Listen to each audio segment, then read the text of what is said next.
ಚಿತ್ರದುರ್ಗದ ಜನರೇ ಎಚ್ಚರ ಎಚ್ಚರ ಎಚ್ಚರ. ನಿಮ್ಮ ಮನೆಯ ಮುಂದೆ ಬೈಕ್ ನಿಲ್ಲಿಸಿ ಸದ್ದಿಲ್ಲದೆ ಮಲಗ್ತಾ ಇದ್ದೀರಾ? ಹಾಗಾದರೆ ನೀವು ಈ ಸ್ಟೋರಿ ನೋಡಲೇಬೇಕು. ಕೋಟೆ ನಾಡು ಚಿತ್ರದುರ್ಗದಲ್ಲಿ ಈಗ ಮನೆಗಳ್ಳರ ಹಾವಳಿ ಮಾತ್ರವಲ್ಲ, ಹೊಸದಾಗಿ ಪೆಟ್ರೋಲ್ ಕಳ್ಳರ ಹಾವಳಿಯ ಗ್ಯಾಂಗ್ ಅಟ್ಟಹಾಸ ಶುರುವಾಗಿದೆ. ಹೌದು, ಚಿತ್ರದುರ್ಗದ ಕೋಟೆ ಪೊಲೀಸ್ ಠಾಣಾ ವ್ಯಾಪ್ತಿಯ ಧವಳಗಿರಿ ಬಡಾವಣೆಯ 2 ಮತ್ತು 3ನೇ ಹಂತದ ಜನರೀಗ ಬೆಚ್ಚಿ ಬಿದ್ದಿದ್ದಾರೆ.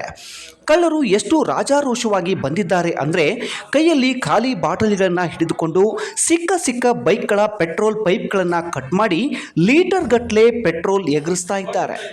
ಕಳೆದ ಹಲವು ತಿಂಗಳಿಂದ ಸದ್ದಿಲ್ಲದೆ ನಡೀತಾ ಇದ್ದ ಈ ದಂಧೆ ಇತ್ತೀಚೆಗೆ ಮಿತಿಮೀರಿ ಹೋಗಿದೆ. ವಿಪರ್ಯಾಸ ನೋಡಿ, ಕೋಟೆ ಪೊಲೀಸ್ ಠಾಣಾ ವ್ಯಾಪ್ತಿಯಲ್ಲಿ ಇಷ್ಟೆಲ್ಲ ನಡೀತಿದ್ರೂ ಕೂಡ ಖಾಕಿ ಪಡೆ ಮಾತ್ರ ಕಣ್ಣಿಗೆ ಬಟ್ಟೆ ಕಟ್ಟಿಕೊಂಡಂತೆ ಕುಳಿತಿದೆ. ಸಾರ್ವಜನಿಕರು ಆಕ್ರೋಶದಿಂದ ಕೇಳ್ತಾ ಇರೋದು ಒಂದೇ ಒಂದು ಪ್ರಶ್ನೆ: ನೈಟ್ ವಾಚ್ ಮಾಡು ಅಂತ ಪೊಲೀಸರು ಏನು ಮಾಡ್ತಾ ಇದ್ದಾರೆ?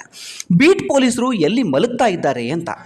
ಕಳ್ಳರು ಆರಾಮವಾಗಿ ಬಂದು ಪೆಟ್ರೋಲ್ ಕದಿಯೋ ಈ ಇಡೀ ದೃಶ್ಯ ಈಗ CCTVಯಲ್ಲಿ ಸೆರೆಯಾಗಿದೆ.